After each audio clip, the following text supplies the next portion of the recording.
Welcome back to the Future Archive.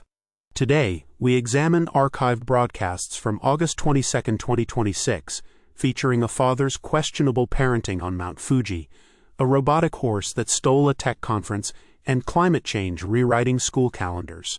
We'll also look at wildfires in Wales and tornadoes in New York, reminders that the planet was already done with humanity's excuses. Let's begin. The first story.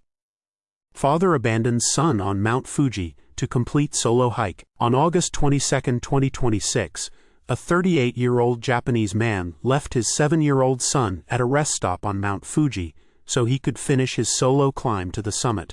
The boy, waiting at the Subashiri trail station, was discovered by staff after his father failed to return. The man, identified as Takeshi Mori, later claimed he had misjudged the time and believed his son would be safe.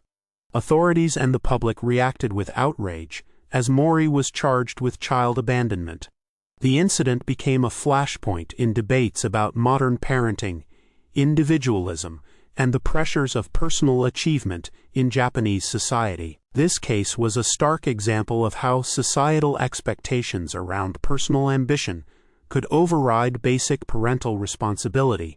By 2050, Mori's decision would be studied in psychology courses as a cautionary tale of early 21st century narcissism.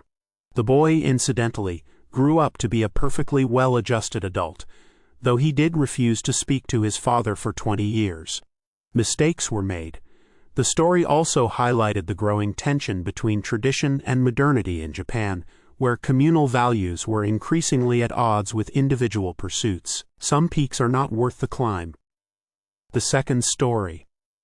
Robotic horse and AI rider debut at Chinese Tech Expo, sparking global debate. At the World Robotics Expo in Beijing on August 22, 2026, a company called Unitronics unveiled a lifelike robotic horse paired with an AI-controlled humanoid rider. The display, which included a choreographed gallop and simulated jockey movements, left the audience stunned. The robot, named Iron Hoof, could navigate obstacles, respond to voice commands, and even mimic the breathing patterns of a real horse. The AI rider, dubbed Silicon Jockey, used reinforcement learning to adapt its riding style. The demonstration sparked immediate debates about the ethical implications of creating machines that blur the line between life and simulation. This was one of those moments where humanity collectively realized it had no idea what it was doing.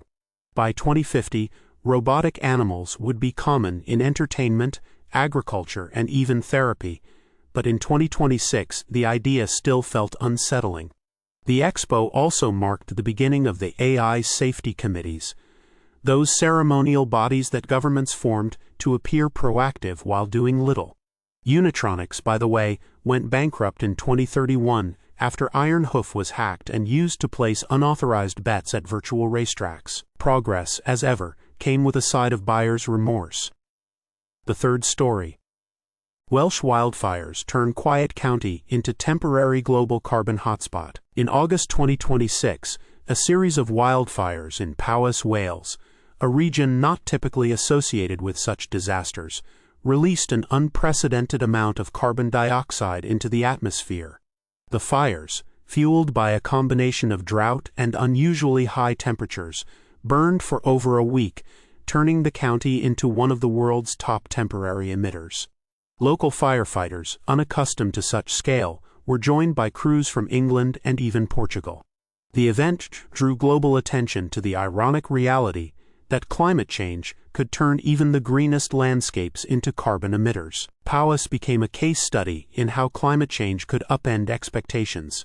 By 2050, such events would be so commonplace as to barely warrant mention, though historians would still chuckle at how the UK government of 2026 responded by forming a task force.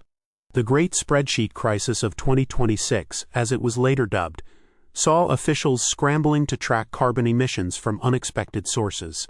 Meanwhile, the fires served as a reminder that no region, no matter how temperate, was immune to the planet's growing instability. Nature, it seemed, had a sense of irony. The fourth story.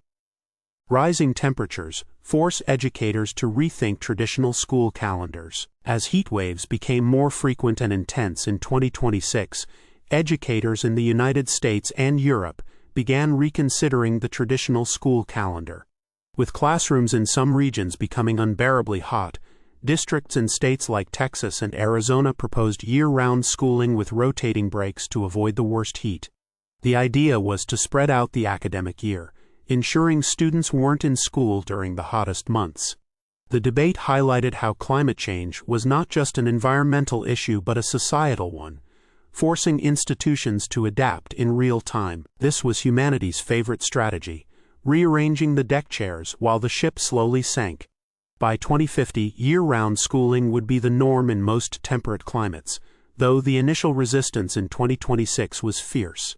Parents complained about childcare, teachers bemoaned the loss of summer breaks, and politicians promised solutions they had no intention of delivering.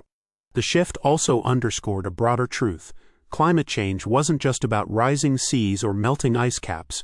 It was about the slow, grinding realization that nothing would ever be the same. The calendar, like the climate, was no longer set in stone. The fifth story. Rare tornadoes strike New York and Delaware, signaling shifting weather patterns. On August 22, 2026, tornadoes touched down in New York and Delaware, areas not historically prone to such events. In New York, a tornado with winds of up to 110 miles per hour damaged buildings in Suffolk County, while in Delaware, a separate twister injured 3 people and uprooted trees in Wilmington. Meteorologists linked the events to climate change, which was increasing the frequency and intensity of severe weather in unexpected regions. The tornadoes served as a stark reminder that the boundaries of normal weather were expanding. By 2050, tornadoes in New York would be about as remarkable as rain in London. But in 2026, they were a jarring wake-up call. The events also highlighted the growing disconnect between human infrastructure and the changing climate. Buildings in these areas weren't designed for such weather, and emergency response plans were woefully outdated. Governments, of course, responded by forming more committees. The tornadoes were a preview of a future where the only predictable thing about the weather was its unpredictability. The forecast called for chaos. August 22, 2026 offered a snapshot of a world in transition, where technology outpaced ethics, climate reshaped daily life, and parenting occasionally took a backseat to personal ambition. The past, as always, is not going anywhere. This has been the Future Archive.